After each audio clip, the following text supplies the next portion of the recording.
Hi, everybody. This is Elijahspeaks.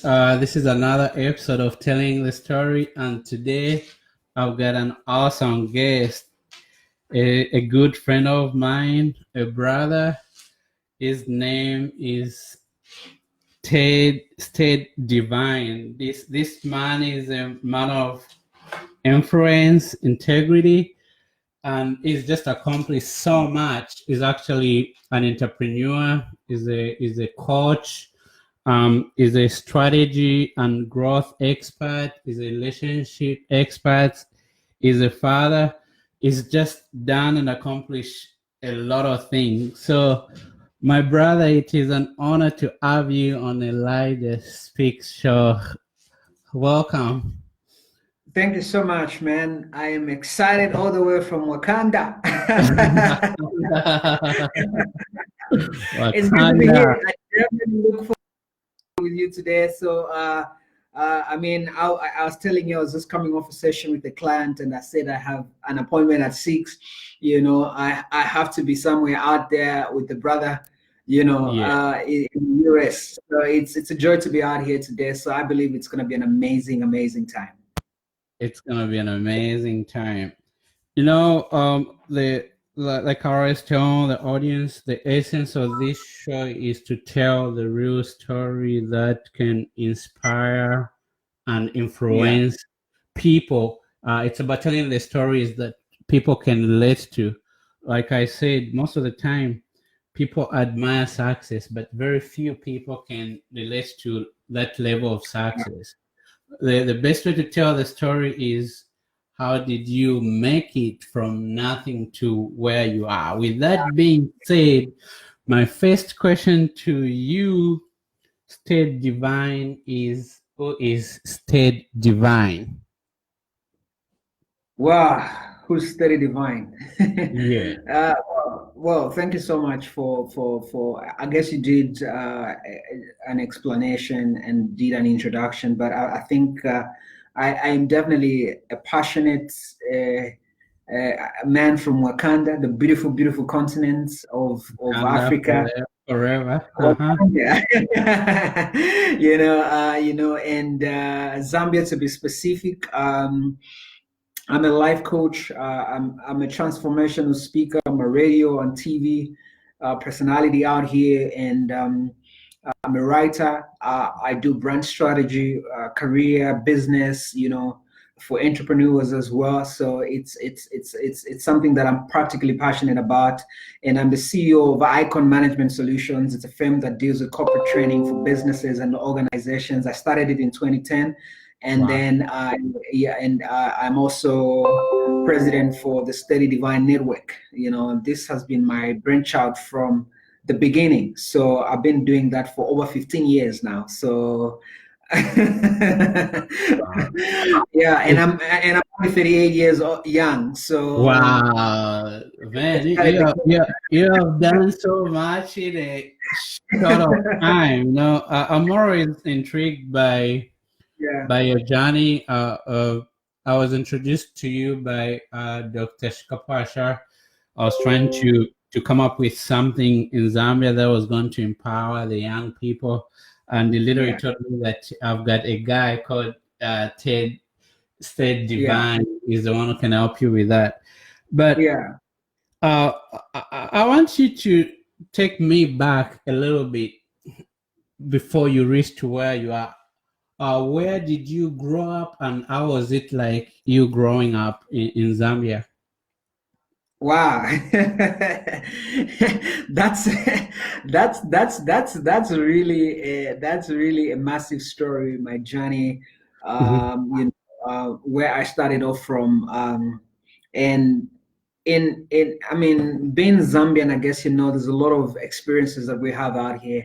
I lost my parents at a tender age, and that's where I think the birthing of the hustle started from. I lost my parents when I was very young. I must have been about 11, 12, somewhere there. So I know what it's like to struggle and make things happen. I know what it's like to go to school and then work at the same time, and it's, I think for people in the Western world, that's normal. But for us in Africa, I mean, if you're doing one particular thing, you got to do one particular thing at that particular time. But for me, I had to do school and work. And then at some point I had to do school and business because I had to sustain myself, because I lost my parents at a tender age. So it means that I had to hustle. I guess that's where the story of Chifundo Market comes from. I had to make sure that my school was closer to my hustle, so that when it's break time, I had to, when my friends are chilling and relaxing, I have to go and check out how my business is doing at break time, and then also rush back to school and be able to do that. So I'm a product of Chilenge. I mean, Chilenge is the best, basically, where I was born and I grew up from. So basically, that's basically a bit about my background. I guess I started in a little tiny market where I did school and I did business and I worked at the same time. So that's my journey. That's my starting space and my starting point. Okay, so you what grade are we talking about when you mean school? That was between grade 8 and grade 12. And what kind of a hustle were you doing in the market? I like that. I actually used to sell. I used to have a gift shop. I used to sell, cars. I used to sell flowers. I guess that's why I'm naturally romantic. Hold on. So I guess that's why. Are you talking about rose flowers, like roses? Yes. Oh, exactly. Yes. Pastor Lewis Shikapo, I may feel like we're talking about Commander, so we have to. So it was because it's Coach, hold up. So you were in the 8th grade and you're the gift shop where you are selling flowers. How did that come about? It's funny. I think at a tender age, I always had a passion to really, I think I've been a lover of love. So I love love. So I wanted to find opportunities, and I guess it's that thing that is inside of us, that there's that vibe, there's that intuition inside of you that really pushes you to the next level to be able to do certain things. I just wanted to see such success stories about relationships and love, and I said, well, I could start a gift shop so that people don't have to struggle, what to buy for their partners. I had perfumes, I had, rings, and all those jewelry stuff in one space where people can come and, and buy. It was just something that was inside of me. I mean, giving out gifts, loving people, and sharing. I guess that's ultimately what really inspired me to be able to do that. Okay, how would you describe Chilenge to people like from the Western world? I just want them to grasp the essence of the environment that you grew up in.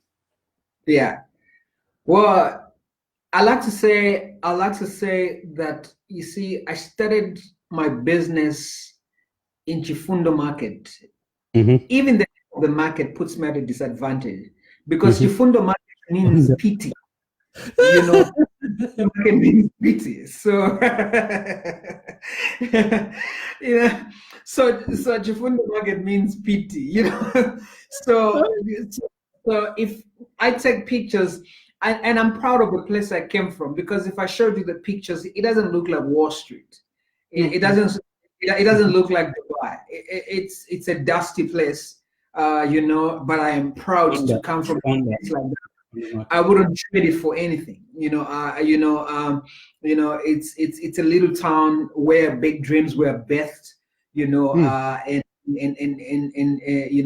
little community, dusty red sand. I mean, when we went to play, when we got back home, we look red, because of the soil of that beautiful space, and we got tinted.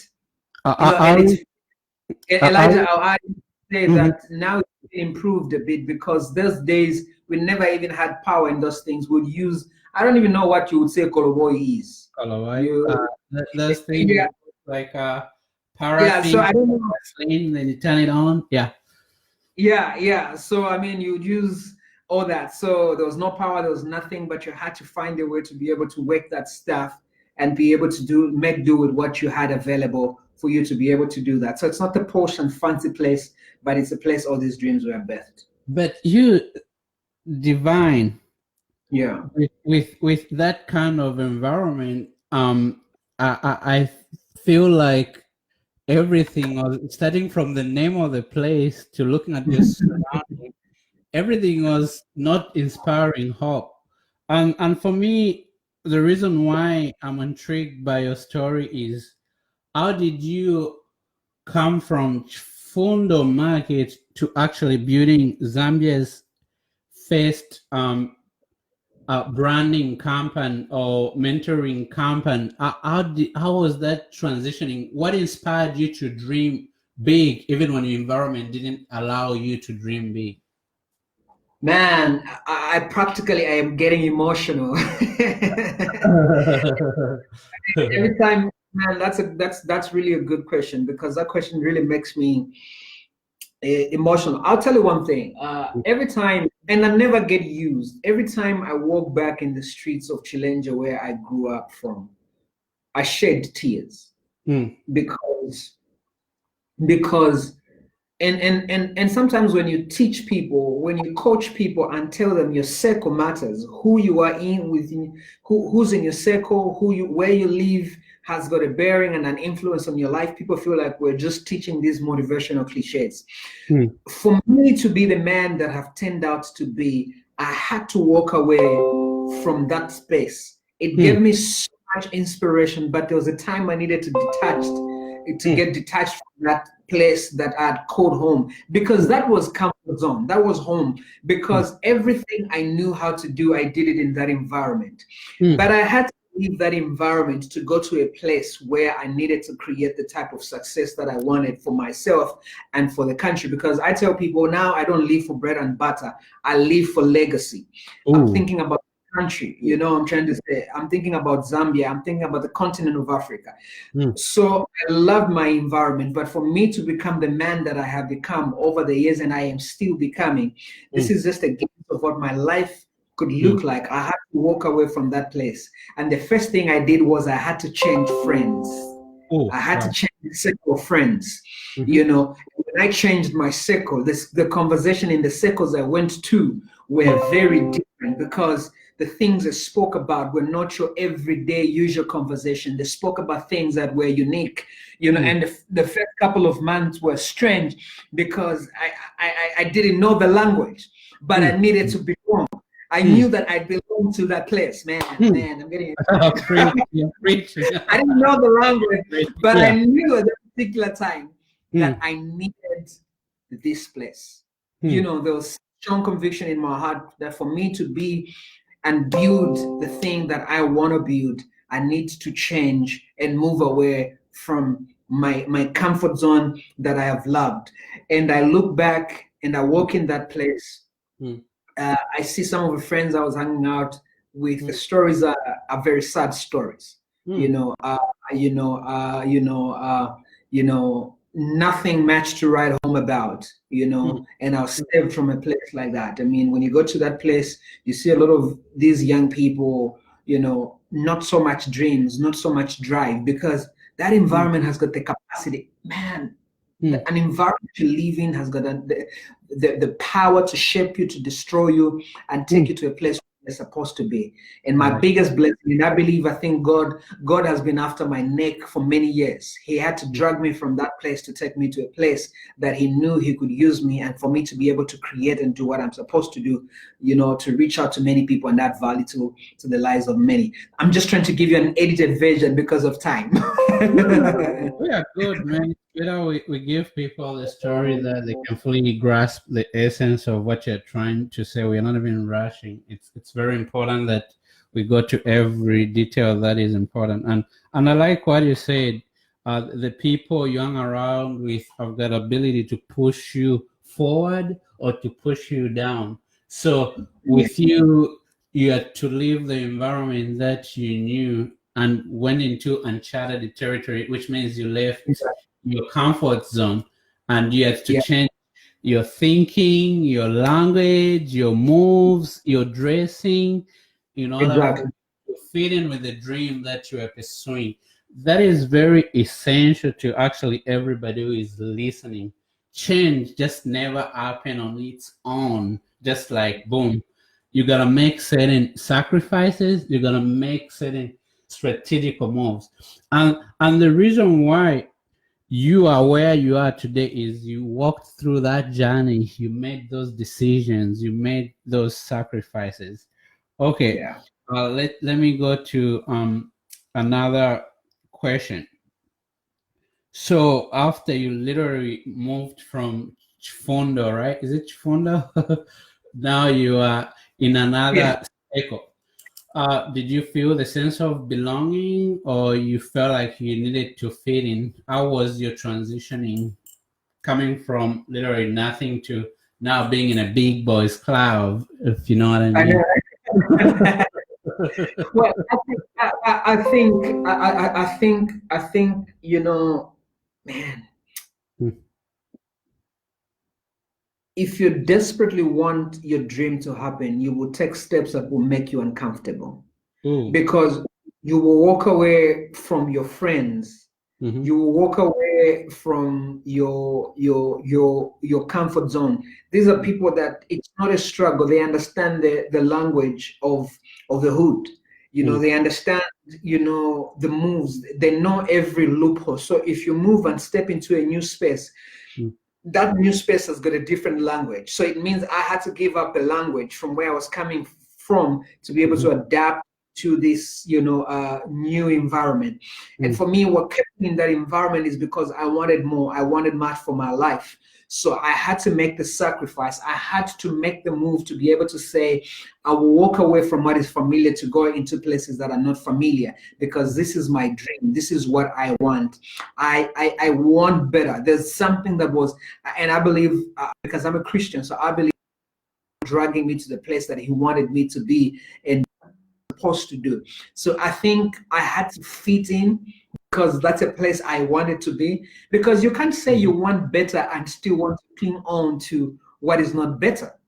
So there's always this conflict of people every day posting beautiful things on Facebook. Their lifestyle is totally different. If you want better for your life, you gotta take actions and stage better. You can't just, running and doing things business as usual. You gotta pay a huge price. And I'll tell you, when I moved in a different environment, it was lonely because things were different there. But I knew I needed to belong here. And sometimes I feel people feel like if I change, then this change is gonna be sexy, it's gonna be beautiful. No, change is gonna be uncomfortable. But it's practically what you Tell need. me more about that, because I want people to know the reality of success, the struggle that you have to go through, the changes you have to make. Tell me more about that. When you decide to take a move and go to a different place and be who you were designed to be, there are certain steps that you will have to take that will have to transform your life and change it to the next level.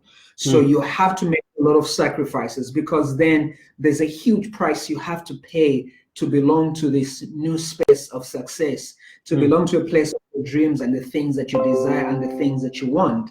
So you can't practically keep insisting that, oh, I am going to do the things that I've always done. So there's a price to success. There's a price to what you're supposed to do. And that means that you have to be willing to be inconvenienced. You have to be willing to be able to say, I may not do the same things that I've always done. So it means my friends read books, my new friends read books, my new friends, had a strong spiritual sense. They planned about the future. So I didn't want to be the only dude who was just saying, enough mapa chilenji, you know what I'm trying to say? That's I hear you. Yeah. I wanted to say, oh, this is what life looks like. And this is a thing that most people don't realize. You go in a new environment, it's offering something better, but you keep insisting about what you had from where you were coming from. Wow. You see, you keep saying, this is what we used to do, but what you used to do doesn't work anymore. Look at where you are.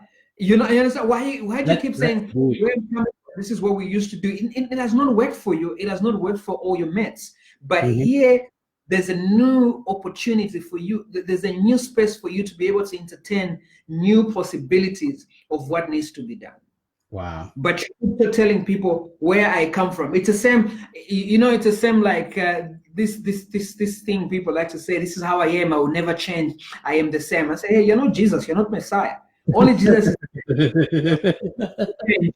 because look at every one of us, we live in the COVID times. Every one Mhm. of us is actually just look at what we're doing. We're using technology to be able to inspire people. You can't Mm. keep saying I like meetings where everyone is seated. Mwalafwa. You understand? Because Yes, and yes. you can go to a place where you say, oh, everybody's going to be seated here. You have to adapt with the times.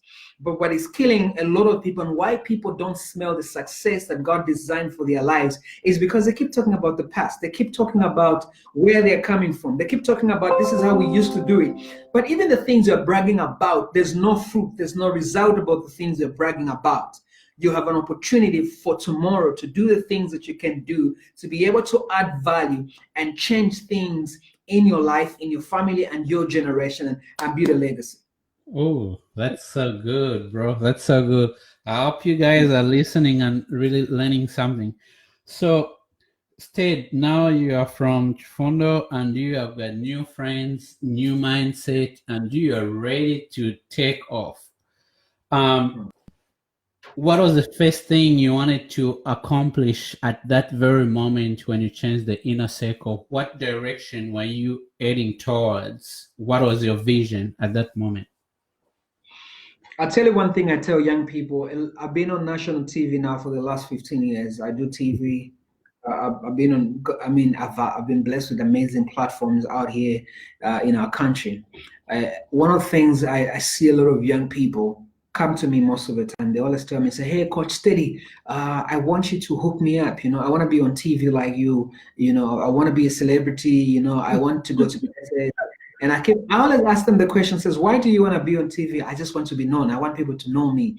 You Mm, know, for me, mm, when I went to TV, I remember this is why I'm always grateful to Smooth IK, Innocent Kalaluka, one of the guys that has done TV for many years.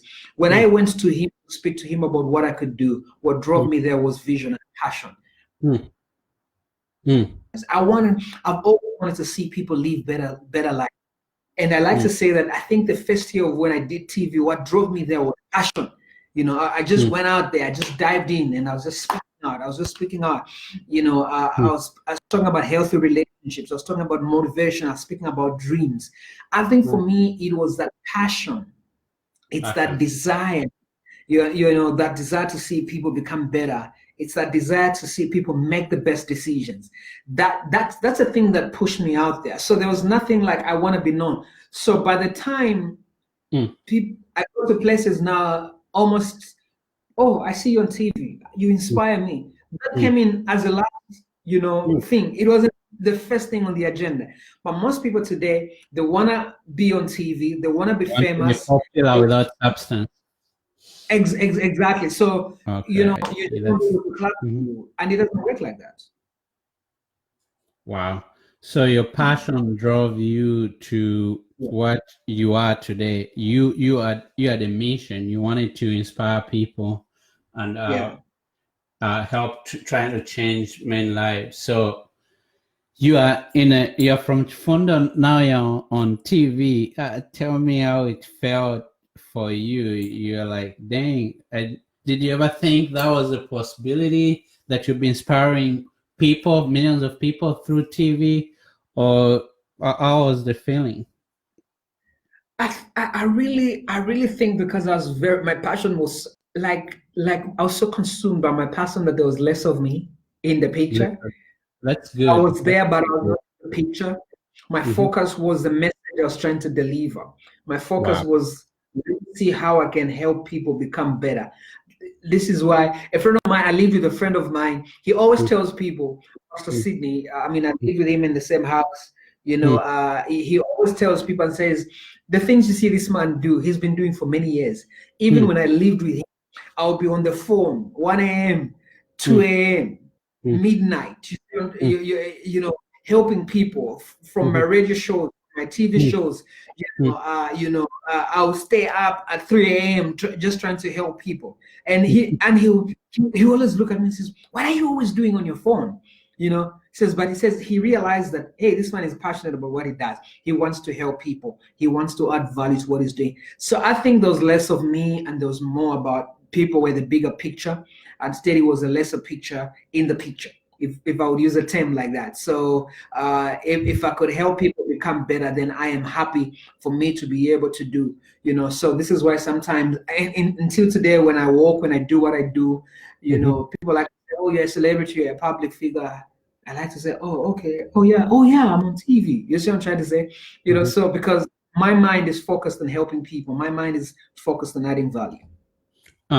Let's just talk a little bit more about adding value actually to people, because I believe that all of us are created with a purpose, and for me, I feel like before God created everybody, he saw the need. Then he said, "I'm gonna create I'm gonna create Elijah to come and solve this problem that the world is facing." So we are here on earth to play our role, to fulfill our calling or our purpose in any form. So what Teddy's calling is cannot be everybody's calling. But what is needed is for you to pursue whatever you feel your purpose is with your passion. And it's got to be whatever that is first before anything else. That's what you're trying to tell me, right? So for you, your goal is on your passion and your purpose. You just wanted to inspire people. If the fame, popularity, if money came, that came after that. And you're willing to probably in Zambia, when you do TV appearances, it's not like they're gonna pay you like they pay over here. Here they pay you. Yeah, they'll pay you on a show. Over there, you do it for free because you're just trying to help people.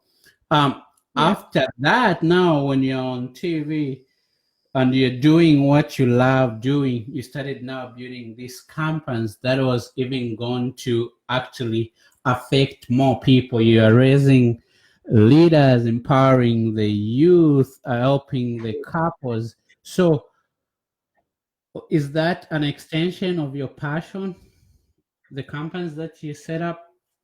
Exactly. It's funny that what I do today and what I monetize today and make money out of is birthed out of my passion and my purpose.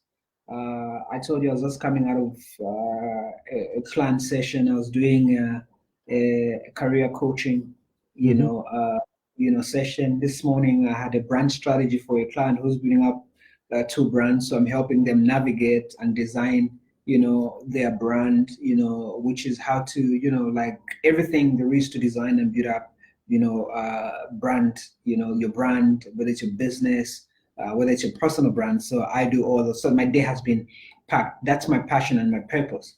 But it's a beauty to see money knock in your bank account out of your passion and what you love to do. Preach, preach.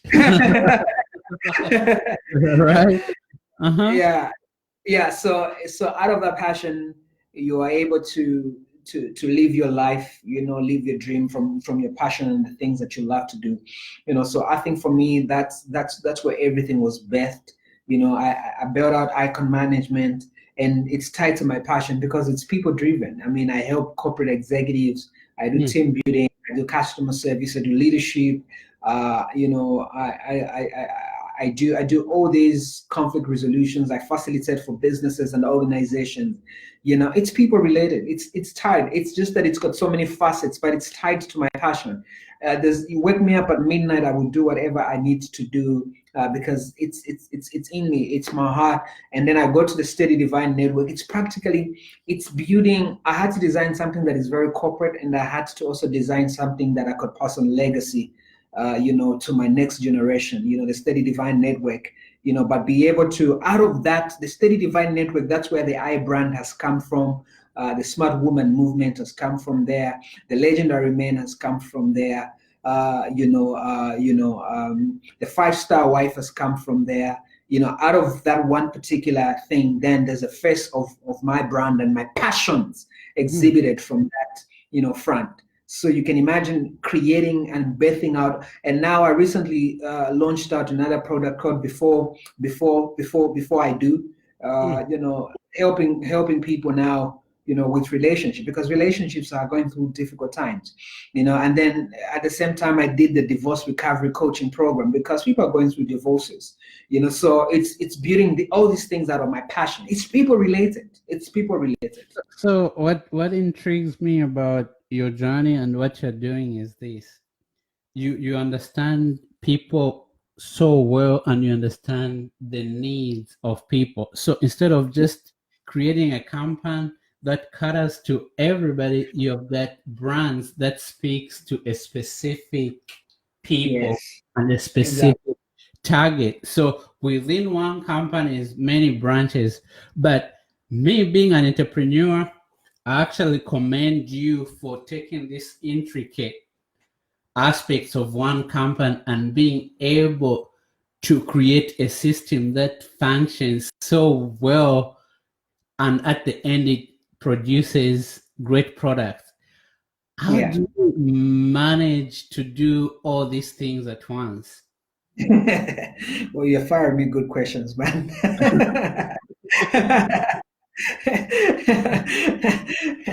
Well, I think one of my blessings is that the struggle will teach you so many things. You know, Hmm. I am extremely gifted. That's one thing I'm grateful for. And that's what I like to tell people and say, look, don't get confused with what I'm doing. I'm gifted for this thing. It may be too much for you, but for me, Hmm. it's one easy thing that I'm just doing one thing. I'm just giving out different flavors. It's a coat of many colors. Hmm. You know, that's what your talent, your gift will definitely do for you. It's a coat of many colors. So you always have an opportunity to be able to exude and give out one specific thing at one particular time. So Hmm. I'm giving out a different, you know, feel because I'm gifted, and I love to read, I love to research. I'm a student of life, Hmm. so I have an opportunity to be able to grow and to be able to learn and do certain things the way I'm supposed to do. So that has made it easy for me to be, you know, CEO of Icon Management at one point, and then the next minute I am, you know, the president of the Steady Divine Network, and the dream is bigger. I can't even talk about certain things right now, you Hmm. know, because certain things that are forming. You know, Hmm. there's certain things that, you know, are inside that are bigger than, you know, what people have seen of my life is only maybe 10% of what is. So Hmm. there's much more to come, you know. So for me, because of the gift that I have and because of what I love to do, there's always that thing where I'm able to create these things and be able to design different brands and products that are able to go on the market and people will definitely benefit from a lot of those things too. And you got to stay ahead of the game. And that's one thing. I'm very open-minded, so I love to learn, I love to grow, I love to do explore new things and how certain things can be done. So that's Mhm. basically how I personally work around it. Okay. So you are no longer in founder, you are now actually on the corporate world in Zambia. You have built a business that is well known, and you are Mhm. also branded yourself. You're a brand. You have got a business and you're a brand yourself. Exactly. But they Yeah. say success comes with its own challenges. Actually, if you think when you're down here, you have got problems. Oh, there are also problems that comes with the territory when Yeah. you're on top. They're just Talk about. people. First of all, there are people who want to know you because of your success. There are people who want to knock you down because you're on top. There are people who envy you. There are people who are trying to destroy your reputation. What is the hardest thing that you have faced being on top that made you almost throw in the towel? You're like, I don't know if this is worth doing.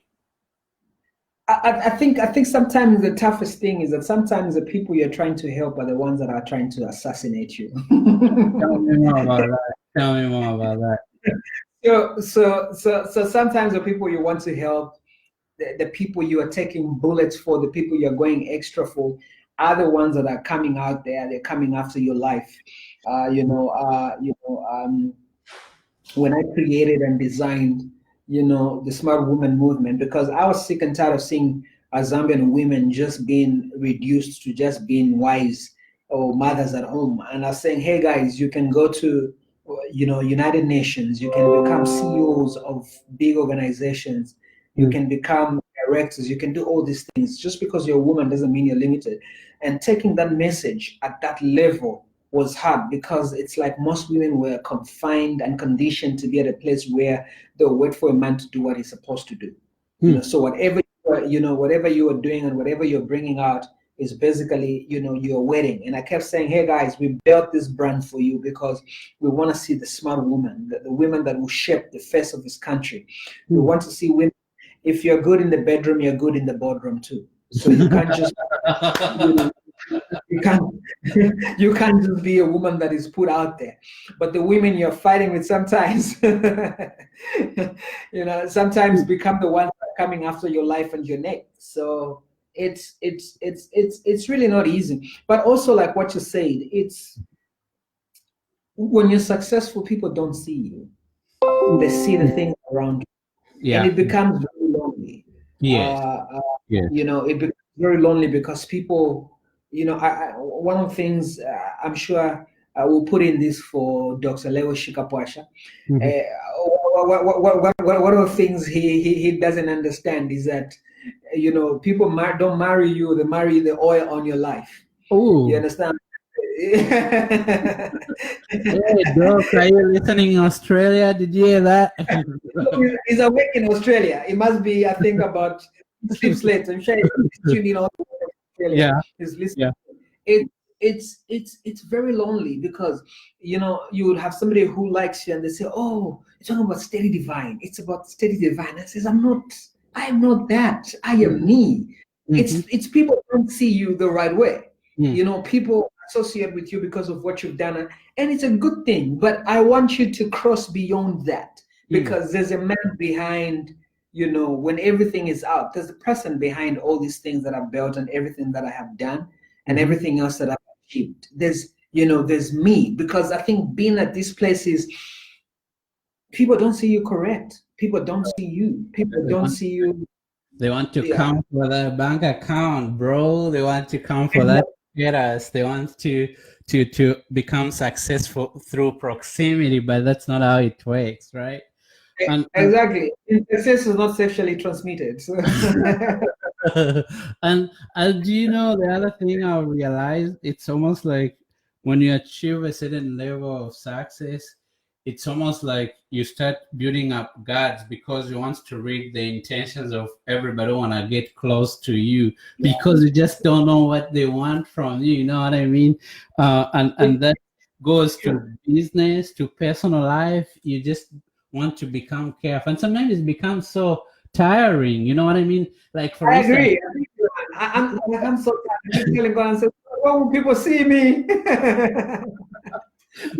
like, yo, man, you inspire me a lot, bro. I'm like, oh, it's really cool. They'll hit you with a question. Yo, man, do you mind if you can do this for me? I was like, yo, I thought it was just from you inspire me. It's not about me giving you anything right now. You know what I mean? So it's really interesting. The journey to success is not all roses. There are just a lot of challenges. But I read a book recently that was talking about two types of stress: the stress that is in poverty and the stress that is in success. What you cannot completely eliminate stress. So which stress would you like to roll with? The one that you have to worry about, what am I gonna eat, or the stress where you are loaded and you are worrying about who is gonna bag me today? Which one would you rather choose?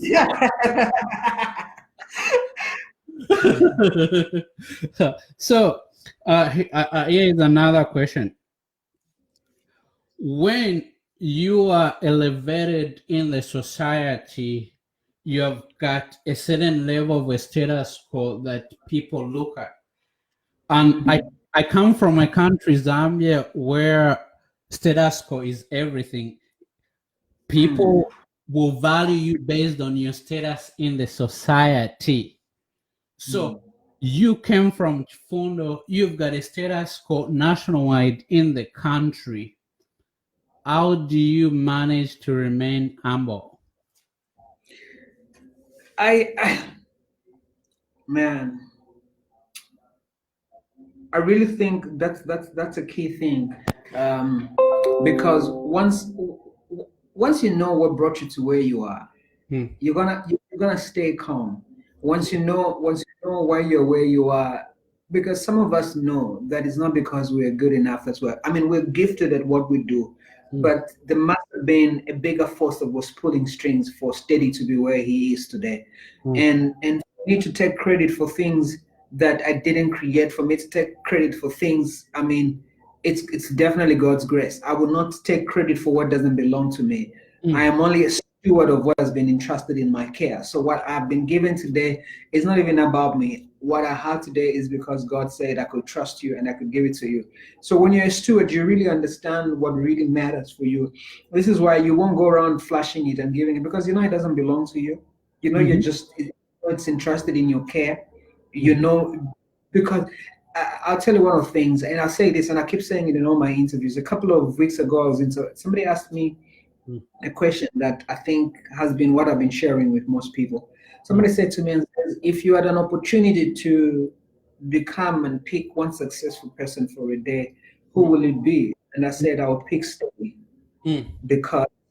because I have found a life that is beyond success and Mhm. money and material things. Mhm. What I have in my heart, what I have in my spirit, and that's what you and I desire for people to see. It's Mhm. not what we do; it's our hearts. Mhm. You know, which people don't really. People compliment us for what we do. Mhm. No, it's been a long time since somebody came to me and I said, so if anybody's gonna pull that move, I've already said it, so it's gonna sound like a copycat. You Mhm. know, it's been a long time somebody came to me and said, you know what, Steady, I see your heart, I see what you do. Mhm. That really makes you It's a feel, lot. Mhm. it means a lot. Mhm. When people tell you, oh, us, man, you got new wheels, brother. Mhm. Hey, man, you Mhm. got you got you got, you got man, you got a new deal, you got a new contract. They see us for the contracts we have, they see us Mhm. for the cars we drive, they see us for the houses we live in, they see us for where we're bowling from, they see us from all these things. But that's not who we really are. There's Mhm. much more to who makes us who we are. So Mhm. if I ever wanted to, if I was to be any person for a day, I'd definitely pick me, Mhm. because when I put my head on my pillow and sleep, I know I'm a fulfilled man. I'm a happy man. I don't need to accessorize my life to be more of a man. I'm a good man, and Mhm. it's simple, straightforward, and that's what. And I said, so I can't put that on anybody else. You can't buy that in a shop. No amount of money can buy that. That Mhm. takes through the process of struggle. That takes through the process of pain. That takes through the process of going through the most difficult seasons of your life and making the best out of your life. Wow, dude, that's so deep. That's so Yeah, deep, bro.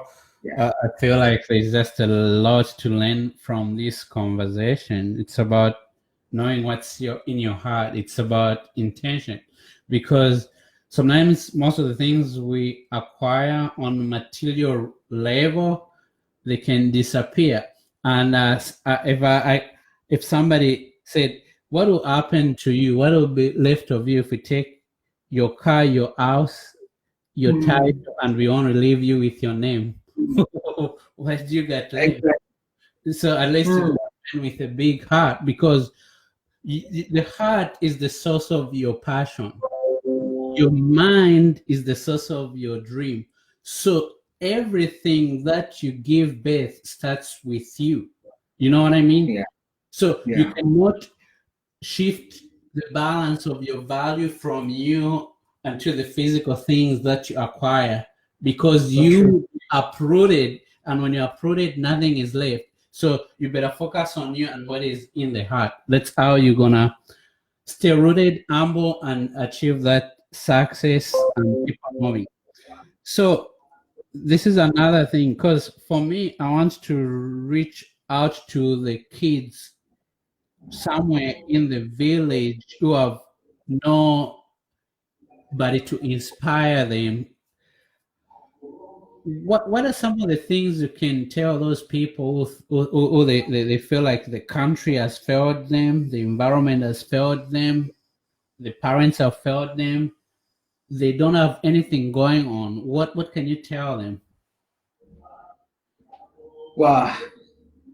I think what really, one of the things that I did at a tender age, I think for me when I was starting off, is I took personal responsibility for my life. Practically, I was an orphan. I lost both my parents, and I had every excuse to say I can't become and be who have been designed to be. Mm, So let me wait and sit back and wait for the government to be able to do stuff for me. I mm, had to make a decision to be able to say, I want my life and I'm going after my life. I don't know how, but I'm going after my life. So if anybody is watching, listening from different parts of the world, here's a critical thing that you must remember is that somebody out there is really banking on you to take the step and do what you're supposed to do. mhm, Help you find you along the way. Don't sit back and wait until you have everything that you need. I didn't wait until I had everything that I needed for me to be able to achieve what I was designed and wanted to achieve. I mm, started the journey. I started going out there and making things happen. So I didn't have to wait. I had to start the journey. Government will only mhm, do. Actually, here's one thing I've always said. I said, look, I have determined that no matter how difficult and complicated things are mm, with our government system, I'll still determined to thrive. I'll mm, still determined to win, no matter what is happening around us. I think we wait for too. I think it's giving too much credit to the government to say I will not live the life of my dream because of the government. I think it's mm, giving them too much credit. It doesn't mm, work like that. So if mm. you want your life bad enough, go out there and make it happen. I don't know government to give you a push to make it happen. You just gotta go there and make it happen. Exactly. If they're gonna help you out, they'll find you along the way. What is it that sets you apart from ordinary people? Because here you are. They should be something that sets you apart from everybody else, that drives you to thrive for more and dream Mhm. more and achieve more. What is it? Ah man, I think it's really my. I think I like to tell people when you get me, you get the real deal. Mm, I think I am authentic. I am not. I am not fake. mm, So if you and I gonna ride together, you are guaranteed that you don't have to watch your back. mm, I lost a covenant brother Charles. mm, you know, uh, man, me and him, like I've had an amazing journey. He was mm, there in the days of in the market. I mean, mm, we've been through a lot of stuff together.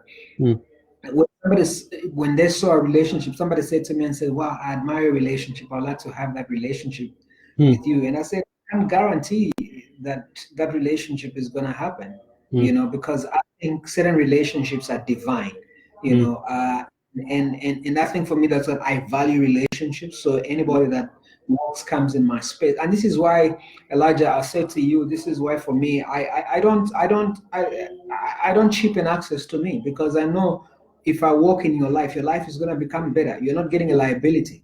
ooh, You know, you tell you you you you you're me. getting somebody who value. Mm, And what I'm saying is not this thing where people post on social media, oh, I owe that, you're losing out, but they practically have nothing, because mm. now we just know how to put quotes. Even when we are liabilities, we're just gonna say we are an asset. You know what I'm trying to say? It's like everybody now has just found a way to lie with social media. But for me, if I say coming in your life, I'm a blessing. Mhm. Coming to add to the table. You gotta know that. So I think I'm loyal. I'm faithful. I'm authentic. So you're getting the real deal. Wow. No, I Really, man. like that. I like that. Uh, do you think Because people? I'm sure you know that in the space we're in, there's so many people that are faking things. Wow. There's so many people that are faking things. There's so many people that are just, like no conscience. They can just do whatever, they can say whatever they want to say to appease people or anything like that. There's practically no conscience. So, So when you so, find people mhm. that are real and genuine, man, you are blessed. So, one of the thing, the place where you and I connect a lot is being having a strategy on growth and Yeah. actually having to change your life in a positive way to where you can see results. And Yeah. and this is what I wrote in my book. I said Mm.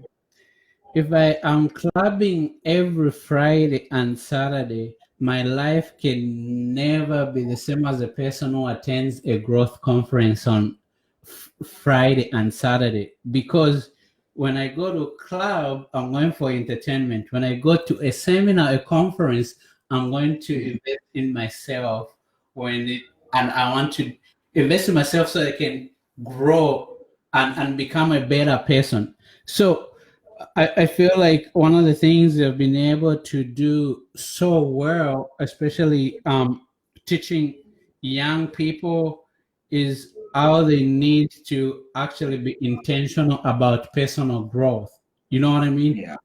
Yeah. We have a lot of distractions. Everybody can party, everybody can drink, everybody can go dance, but if that is your lifestyle, never expect any different results. One time, Mm. I was talking to one person.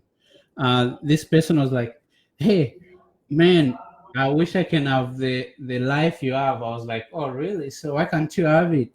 He was like, he was like, "Things are just different. The access to our opportunities are different." Then I was like, "Let me ask you a question. What do you do on Fridays and Saturdays?" You're like, "I just go partying and play." I was like, well, me on Saturdays, I like relaxing and reading books so that I can improve myself. So if you are not making small steps to improve your life, nothing is going to change. You know what I mean? Nothing is going to change. So I feel like in that way, we connect so well. So with that being said, what's next for you? I think what's next for me is I'm becoming more addicted to personal growth for Mm, myself, mm, because one of my leadership mentors, Dr. John C. Maxwell, he says, you don't grow an organization, you grow the leader. So if mm. steady grows, if I become a better person, it means that whatever I am building automatically begins to grow. So my focus is growth. But And most people say you're already there. What's the point of growing? What would you say to those people? well, I think the more you, the more you learn, the more you grow, the more you realize how much you don't know. Hmm. Tell me more about that.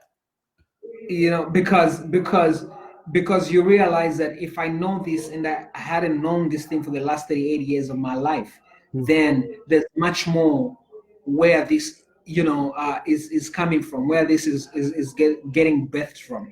So you have a desire to grow and to become better and do more. So I think the critical thing is to begin to say, hey, I'm going to become better, I'm going to grow, I'm going to do better for my life. So there's no if I'm gonna build the dreams I have in my mind, I gotta keep growing. I gotta keep challenging myself to go to go to. Today, I got an invitation for to be on national TV for another program Hmm. tomorrow, Hmm. and I said I hope you're ready for me because my mindset is on a different level. Hmm. Hmm. You say, because then you realize that I put in the work. I'm not bragging. I put in the work. Hmm. I'm Hmm. growing. So there's a lot more that is becoming in my life. So I think what's next is a lot of dreams and better things ahead. I see Pastor Lewis has joined us. And the question you'd Well, that's a like wrong me, person for this podcast. the question you'd like me to ask me to ask you is, when are you getting married? That's the only question he knows in the whole world. He doesn't have any other. He doesn't have any other question. He doesn't have any like everything. Like, that's the only question he I has for tell me. you that there are a lot of people working for you in the US, in the UK, in Africa. Or when are you finding a life partner? Stayed? Are you gonna answer him? Well, I'm gonna answer him, and I'm glad he joined it. So I'm gonna say, even you see, he's so obsessed about me getting married. Oh. I like to say that when you're a man of purpose, when you're a man of vision, you have to be very careful what kind of woman you attach to your dream and your purpose. Wow. They may have lips, hips, and fingertips, but that doesn't make them, wife material. So you have to really, really, really take your time when you're bringing a woman into your space. You have to bring in a woman that has got the same speed as you, and you're not asking for perfection. You're just asking a woman with a functional brain, a woman that works. So when I come back and I'm telling her about all these big dreams that I have, she will not discourage me. We are connected, and we are building something together. So when that queen shows up, Pastor Lewis will eat rice. So tell him to hang in there. He's gonna eat his rice. I've actually said that my wife, instead of them giving me mateveto, they should give him my mateveto because he's waiting for a long time, so that he can take me to mateveto. What happened, bro? Yes. But Max has to come as well. We have to take Max. The boy likes Nshima. So when you guys are in Zambia, we'll go to Mateveto. That's where we eat it out, and that's where some of us bachelors survive from. But my blessing is that I'm a good cook. Unlike Pastor Lewis, I mean, I cook pretty good. So even if I'm a bachelor, I cook very well. But once in a while, I go to Mateveto and eat the best food. So once COVID is out of here, we gotta go back and do Mateveto. So whenever you guys are back to Wakanda, let's do that. So Ed, throughout your career and your journey, you have managed to cultivate meaningful relationship with people actually from around the world. Why is networking important to you? Well, I think at one point I was on holiday in Zanzibar, and I keep saying this, what my travel guide told me in Zanzibar, on the island of Zanzibar, beautiful island. He said something to me I'll never forget. He said to me, he says, a man that does not travel must read at least 1,000 books a year. A man who does not travel must read at least 1,000 books a year. So for me, travel, events is a way for me to be able to expand my reach and my network. So I think your network determines your net worth. If you hang out with losers, you're going to be a loser too. So you have to find eagles, fly and soar with eagles. This is why I have friends, in the Western world. I have friends in Africa. I have friends in, in China and all parts of the world, because I believe if I can expand my network, I can see further. Because there's something that somebody in China knows that I don't know, and I need that wisdom. There's something that, I'll give an example. I started streaming on Periscope. Because my friends from America were using Periscope. It was the in thing. I jumped in and I connected, and I built very meaningful relationship until death using social media platforms. They're powerful. Take advantage of those spaces, maximize them, and run with them, and make things happen. So those I think for me, that's key things for me. Relationships, networks are very key for me. I always strive and work on that. Okay. So on your personal relationships, on your personal relationship, sometimes you have been through betrayal, you've been hate, you've been disappointed. How did you handle that? How did you come back from that? Wow. Wow. Everybody that has got a dream, everybody that has got a future, everybody that is going somewhere, you're gonna have people that are gonna betray you. You're gonna have people that will break your heart. It's part of the journey. Some people don't have good taste, so they will let you go. They will betray you. They will trade you. They will let you go. But there's gonna be people that are gonna come back into your life and be able to make the pain worth what you went through. So I believe that betrayal is part of the process. To your success, there's gonna be people that won't be loyal, but don't take it personal, Mm-hmm. and don't hold it against people. Let them go, release them, because that's what is very, very, very key to your success. And relationships are very key. It's a blessing to find people that are with you throughout the seasons. People come in our lives because they want something for a particular season and they will walk out. But to find somebody who's going to stay loyal throughout means a whole lot. So Mm-hmm. you gotta make sure that you have that mindset and you think like that and you work around your life like that, because it's a key thing. I've been through pain, man. I've been through lonely nights, walking out of your life. And I like to say something, and this will comfort Pastor Lewis, because I've always said, if I went through a million heartbreaks, I'll still believe for a million and one sin woman out there. I'm too mean to quit on love. I'm too mean to give up on love. I'm too mean to give up on relationships. So one person is powerful enough to make me question if there are good people out there. I'll still believe that there's going to be somebody out there that's going to be amazing and awesome, in friendships and relationships. That's a mindset that I keep each and every day of my life. So you've gone through divorce back once, then you bounced back, and you turned that negative experience into something positive, to whereby you can open up your story and um, turning into something motivating and helping people going through experiencing it.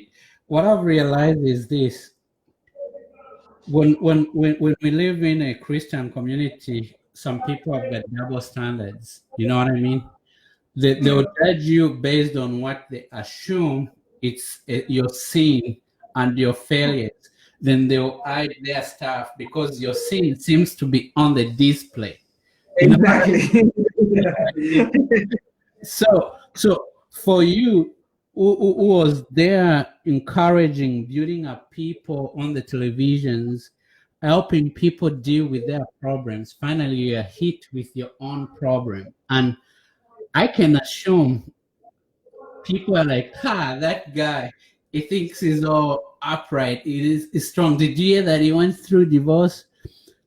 How did you receive that, and how did you maneuver past that challenging time in your life?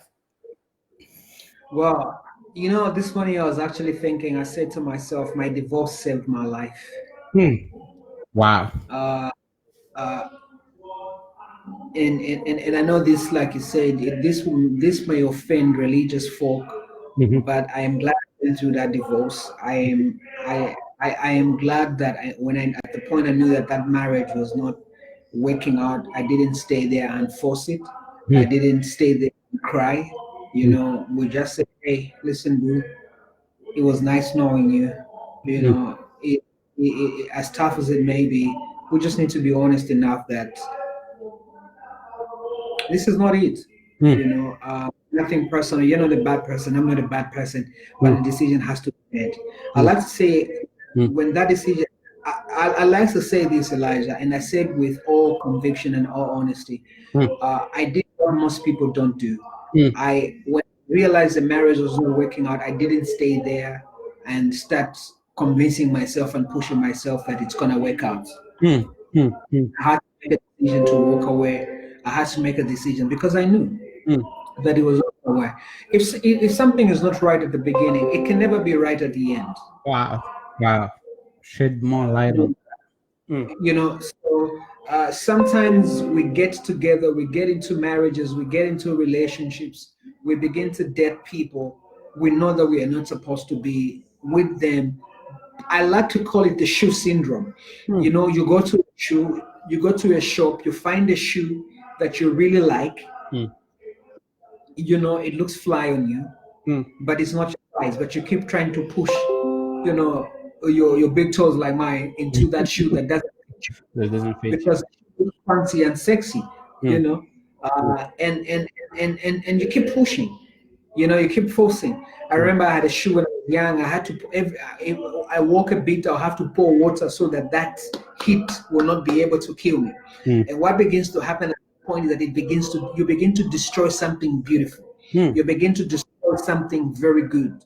So sometimes we get to destroy people's lives that we're not designed to destroy because we were not ready enough, we were not good enough. So if a relationship is not good, if it doesn't fit from the beginning, but we convince ourselves, like again, the church people owe me an apology. They keep telling you, pray about it, fast about it, it will work. No, it doesn't work. There's no connection. Our minds and our spirit are different. They keep telling you, pray about it, God is gonna come through. It doesn't work like that. But people try and force all those relationships to work when it was not supposed to work. And I remember a friend of mine wrote me a memo when I went through my divorce. A friend of mine wrote me a long memo, very long memo. Like a message. Me, how can I be a coach and I'm going through a divorce? How can I be a guy who teaches relationships and I've gone through all these things? As if like I'm exempted from pain and struggle. I'm a life coach. It's got a title. The same blood that runs into your system is the same blood that runs into me. So I and guess what? Years later, he went through the same thing that I went through. I gotcha. And then he wrote me a message. He said, "You are the only one who understands. You are the only one who can. You're the only one that can speak to me." I tell people, Elijah, no one gets married to get a divorce. That's good. Nobody gets married to get a divorce. That's one thing people must understand. And this habit of trying to demonize people and say, "Oh, because you went through a divorce." Look, I went through a divorce. I don't live there anymore. Oh, that's good. I just went through it. So you can't be holding me back to a process that I went through. I don't live there anymore. Same thing as like. By the way, to take you back to Chifundo Market, when I was in Chifundo Market, I failed in that business. Does that mean I can't go business now? Because I failed once in Chifundo Market? It doesn't mean that. You see what I'm trying to say? So there's all these standards that people make up. I'll tell you a story about Chifundo Market. Man, at one point, thieves broke into my shop and stole my stock. All the flowers. All the flowers gone. Took them. Valentine's on my business and my capital. Wow. I want to report to the police station. Yeah.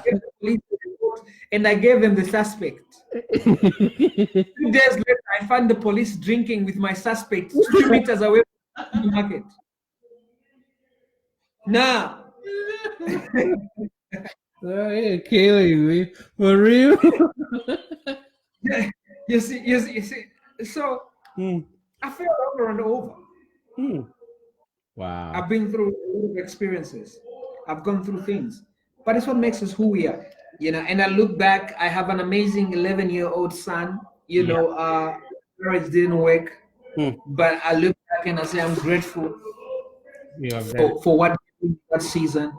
And I also, and this is why you notice I've been teaching a lot on healthy love. That's my obsession. Yes. And for us as Africans, we've not been, especially Zambians, and that's why I said to the guys inviting me for a TV show tomorrow, I said, look, my mindset has changed about relationships. It's like here, when you get at a certain age, you finish university, you must get married. So even if the person is not right, you must just go ahead and get married. Just get married, for the sake of getting married. So I'm just marrying for the sake of my ancestors. You understand what I'm trying to say? I'm not marrying because I found someone I can do purpose with. I'm not getting married because I've found someone who I can win with. So those are the things, and I'm grateful for that divorce, because I think God will use that divorce to be able to heal so many people. This is why I'm very obsessed about teaching people how to build healthy relationships. Look at in the African circles. Look at how our parents stayed with our fathers. Some of us look at our fathers and I'm thinking, Mom, why? At Shakira Club. Shakira Club. That's what I'm trying to say. No, we can't pass on that struggle love. We can't pass it on to we have to change the narrative. What does a healthy relationship look like? What does good love look like? We practically have to deal with all those things and change all of those things. So and that's why I started the brand called before you do, Yes. because Mm, it's another thing to keep blaming people. mm, You see, mm, it's another thing to start blaming people,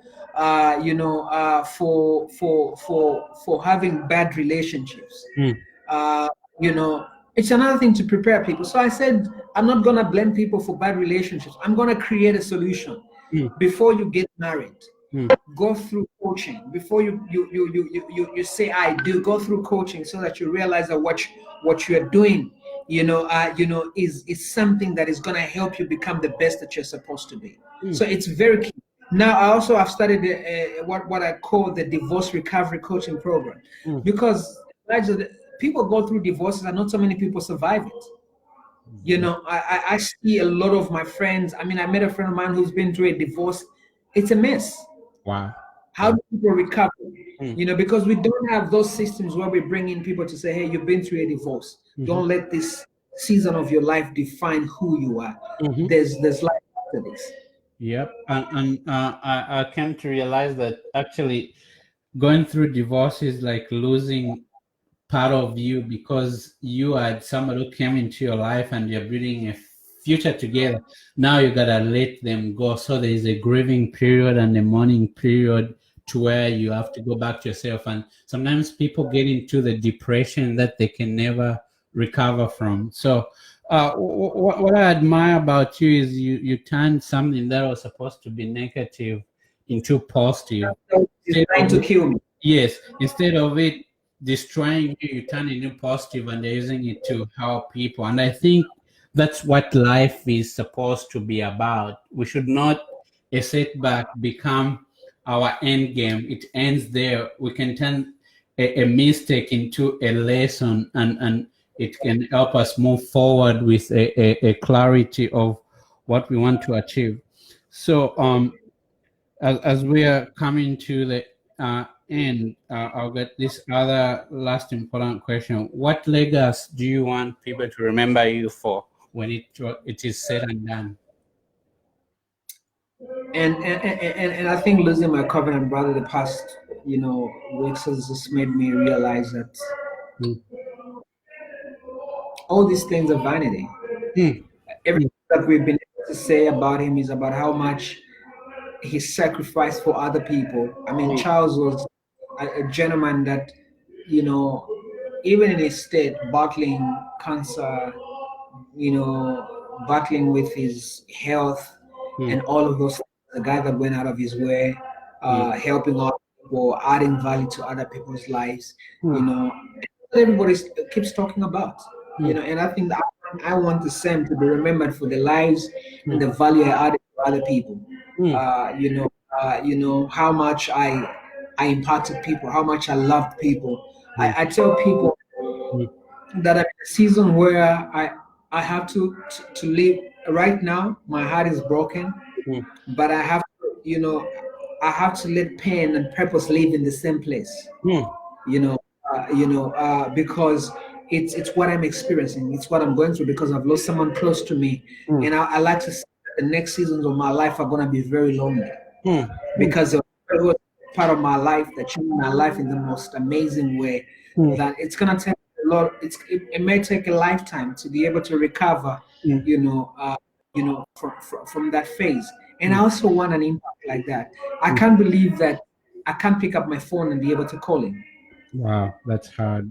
That's hard, bro. You see what I'm trying to say? Yeah. Like the season has changed, Mm-hmm. but all I hold on was the experiences and the moments that we shared Mm-hmm. together, beautiful experiences. And I think that's what really matters the most. Mm, It's to get to a place where when people say goodbye to you, mm-hmm. when my heart is normal, Mm. people will look and say, hey, this guy loved, added value to people's lives. And that's what I want for my life. That's really good. Apart from that, why is faith important to you? Oh, love. Mm.